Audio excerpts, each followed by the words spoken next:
I spent the last 30 days learning Blender, and in this video I will share with you what I learned along the way and the tutorials I used. There are links in the description for all the tutorials I mentioned in this video. So of course the first thing I had to do was go through the rite of passage and do the Blender 3.0 version of the donut tutorial by Blender Guru. The whole tutorial consists of 16 videos that are 10 to 30 minutes each.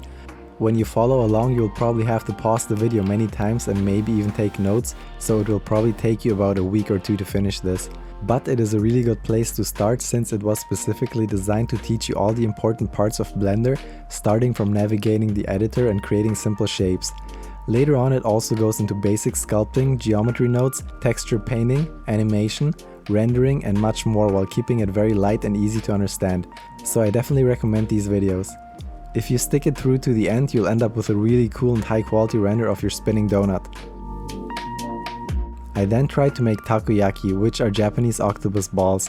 This actually shared many steps with the donut since I had to create the dough, the sauce on top, and use geometry nodes to spread seaweed flakes. Staying with the theme of Japanese food, I then very quickly threw together Hanami Dango. To make it, you basically just need 3 colored balls and a stick, so it was very easy to finish. I wanted to do another tutorial and found this great video on creating an isometric bedroom by 3D Greenhorn. This video taught me a lot about how to get the shapes I want by insetting faces, extruding and adding loop cuts. It also introduced me to many useful modifiers such as array and mirror to easily duplicate objects or parts of a mesh.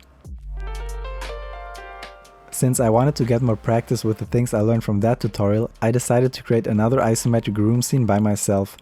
Whenever I see these renders, they remind me of a Dreamcast game called Power Stone, so I wanted to remake the simplest stage from Power Stone in this style, which actually took me about 4 hours. I started by blocking out the ground first and then added more and more pillars and walls while looking at my reference image. I then just kept on adding materials to the objects and created small props like tables and chairs to fill up the scene. I then found this great tutorial about making sushi by 3D no Memocho. It's in Japanese, but you will get the gist of it by just looking at what's happening on the screen or using closed caption. The modeling here was really simple, but I learned a lot about texture painting and how you can use the same texture for diffuse and normal at the same time to create really good looking fish. The tutorial only taught how to create fatty tuna, so I then proceeded to create salmon, squid and regular tuna by myself to get more practice in. I already have a game project planned for which I need game ready sushi, so I tried importing these models into Unreal Engine to see if everything works out. But as I expected, the way we drew the normal maps was quite unique, so I had to use an online normal map creator to make it work with Unreal Engine. By the way, in case you also want to do this 30-day Blender challenge, I created a channel on the Cobra Code community Discord where you can share your daily progress with others and motivate each other. This is actually the first time I'm mentioning the Discord, so it's still pretty empty, but I think this is the perfect opportunity to kick things off. I'll leave a link in the description where you can join. Since I wanted to get more practice with texture painting, I followed this Toadstool texture painting tutorial by Abbitt.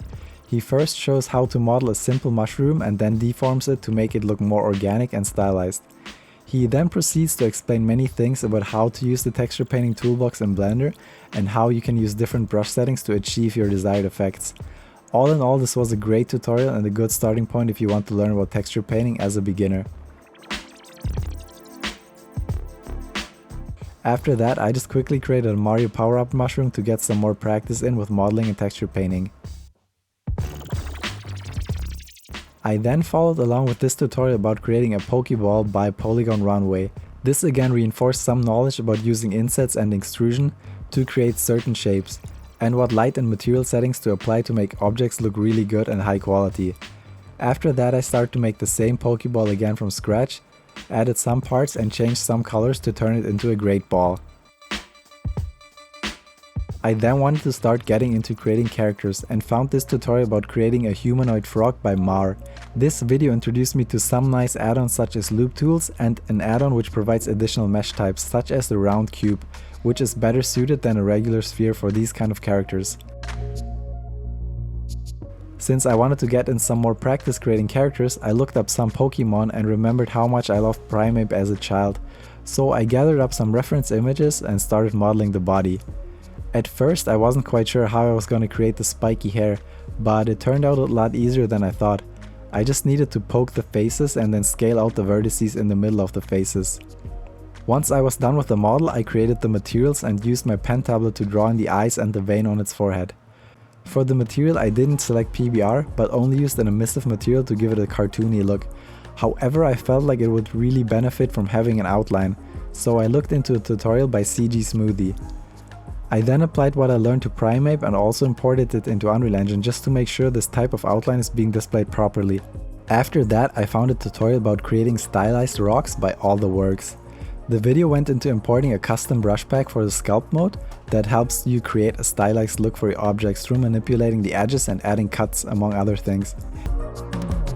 I always wondered how cloth works in Blender and Unreal Engine, and I found this tutorial about creating a cloth ghost by SoutherShotty. The video goes through the steps of modeling out the shape, setting up the cloth physics, and also adding the face with a stencil. After I got it working in Blender, I also wanted to check out what it's gonna look like inside of Unreal Engine, so I imported it and set up the cloth systems in there as well. As the next thing, I wanted to learn how to rig and animate a simple character and then import it into Unreal Engine. It just so happens that there was the perfect tutorial going through all these steps by Kekdot. It was very well made and easy to follow along, and I ended up with a working custom character inside of Unreal Engine in a very short amount of time. I then wanted to create an arcade stick by myself.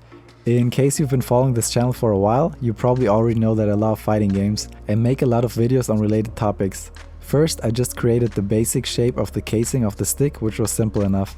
I then created the model for a button and placed copies of it in all the necessary places, and then went on to create the lever. After that, I applied materials to all the parts and also looked for a texture I could use for the stick art. Once the render was finished, I also wanted to practice creating a non-humanoid rig, so I added bones to the lever and the buttons to create a simple Hadoken animation. At that point, I only had about 5 days left and wanted to create a bigger scene as my final project. First, I followed this tutorial to model out a torii gate by Blender buffs.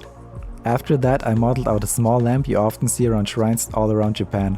I then wanted to add grass to the scene, so I watched this tutorial by Maurizio Heberle and added the stylized grass to the floor through geometry nodes.